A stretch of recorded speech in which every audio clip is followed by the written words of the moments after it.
আমার সেটা বলেন। রমজানের প্রস্তুতি নাম্বার 1 হচ্ছে যত দুনিয়াবি কাজ আছে সেই কাজগুলোকে কমিয়ে ফেলবো। দুনিয়াবি কাজগুলো কি করব? মানে দুনিয়াবি যত কাজ, যত ব্যস্ততা যা আছে এগুলোকে কমায় নিয়ে আসবো, যাতে রমজান মাসে আমাকে বেশি বাইরে দুনিয়াবি প্রয়োজনের বাইরে বের হইতে না হয়, মানে বেশি ব্যস্ততা আমাকে দুনিয়ার জন্য না করতে হয়।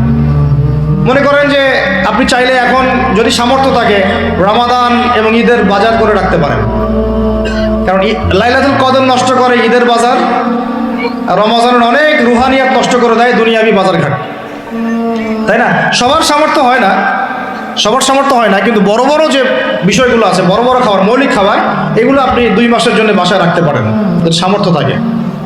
সামর্থ্য নাই তাহলে সেটা আলাদা বিষয়। মোট কথা এটা শুধু একটা বিষয় বোঝাচ্ছি না, দুনিয়াবি যত ব্যস্ততা এগুলোকে কমায় রমাদানের জন্য প্রিপারেশন নিতে হবে। আল্লাহ পাক আমাদেরকে সবাইকে রমাদানের জন্য প্রিপারেশন নেওয়ার তৌফিক দান করেন। এটা হলো মনস্তাত্ত্বিক প্রিপারেশন, যে রমাদান আসতেছে, আমি শাবান মাসেই আমি আমার কাজগুলো গোছাই নিব, যাতে রমজানে আমি ফারেক থাকি ইবাদতের জন্য। বুদ্ধিমানের কাজ না এটা? আল্লাহ পাক তৌফিক দান করেন, আমিন। 2 নম্বর হচ্ছে ভাই, রমজানের আমরা সবাই 30টা সওম রাখবো বলে নিয়াত করি, আল্লাহ পাক তৌফিক দান করেন, আমিন। কিন্তু এখানে একটা কথা, 2 নম্বরটা হচ্ছে রোজা রাখার মতো রোজা রাখতে হবে। কি বললাম বলেন? রোজা রাখার মতো রাখতে হবে। এটা কেন বললাম, কেন বললেন ভাই? উত্তর দিচ্ছিস। উপোস থাকা, না খেয়ে থাকা আর সওম রাখা এক জিনিস নয়।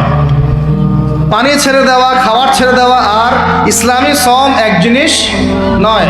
অনেক ধর্মের মানুষ খাবার পানি ছেড়ে দিয়ে থাকে, উপাস থাকে না? হাদিসের মধ্যে নবীজি বলেছেন যে ব্যক্তি রোজা রেখে অন্যায় কাজ ছাড়তে পারলো না, মানে আল্লাহর মাসিয়াত ছাড়তে পারলো না, এই যে কাবায়ের ফাওয়াহিশ এগুলো ছাড়তে পারলো না, অশ্লীলতা ছাড়তে পারলো না, মিথ্যা ছাড়তে পারলো না, বেহায়াপনা ছাড়তে পারলো না, তার না খেয়ে থাকায়, পানি না পান করায় আল্লাহর কিচ্ছু যায় আসে না।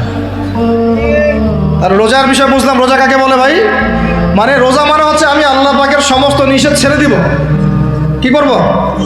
আল্লাহর সমস্ত নিষেধ। রোজা থেকেছি, পানি খাচ্ছি না, খাবার খাচ্ছি না, কার ভয়ে? গোসল করার সময় এক ঢোক পানি খেলে কে দেখবে? এই চেতনা তখন কাজ করে না?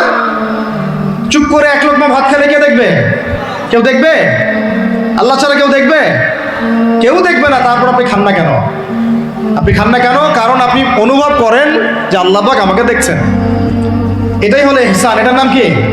ইহসান। এটাই বলা হচ্ছে হাদিসে জিবরিলের মধ্যে, আনতা আবুদুল্লাহ কাআন্নাকা তারাহ, তুমি এমন ভাবে আল্লাহর ইবাদত করো যেন তুমি আল্লাহকে দেখতে পাচ্ছ।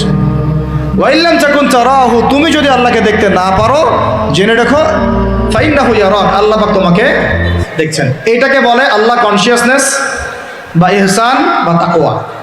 আর তাকওয়া হাহুনা, তাকওয়া কোথায়? এখানে। আপনি সওমের 8টা পড়েন, কুতিবা আলাইকুমুস সিয়াম কামা কুতিবা আলাল লাযিনা মিন ক্বাবলিকুম লাআল্লাকুম কি তাত্তাকুন, তোমাদের উপর সওমকে ফরজ করা হয়েছে ঠিক যেমন করে আগের উম্মতদের উপরেও করা হয়েছিল। উদ্দেশ্য হচ্ছে লাআল্লাকুম তাত্তাকুন, যাতে করে তোমরা তাকওয়া অবলম্বন করতে পারো।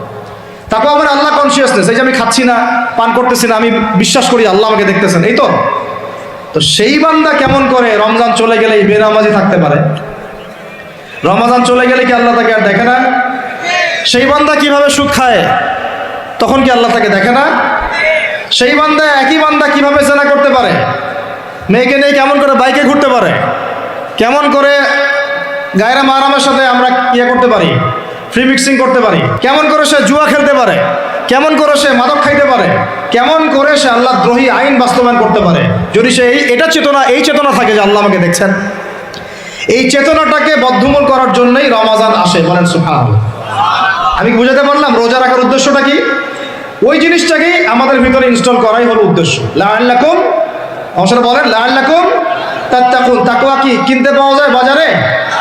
এই যে আল্লাহ পাক আমাকে দেখছেন, আমি খাবো না, আল্লাহ আমাকে দেখছেন, আমি পান করতে পারবো না, আমার রেস্ট্রিকশন আছে, পিপাসায় গলা ফেটে যাচ্ছে একেবারে রোদের মধ্যে, তাও খাচ্ছি না, কেন? কার ভয়ে? ওইটাই জীবনের সব ক্ষেত্রে বাস্তবায়ন করার জন্যই রমজান আসে। বুঝতে পারি নাই মনে? ওই চেতনাটাই, একই চেতনাটাই জীবনের সবগুলো কাজে বাস্তবায়ন করার জন্য কি আসে? রমাদানের সওম আসে। আমরা শুধু রোজার ফজিলত নিয়ে বয়ান করি, রোজা রাখলে 70 গুণ নাকি হবে না, 70 গুণ হবে, 700 গুণ বাড়াই দিবে। মূল কথা ফজিলত তো ফজিলত পাবোই, মূল কথা এইটা, তাকেও অবলম্বন করতে হবে। আল্লাহ পাক আমাদেরকে তৌফিক দান করেন।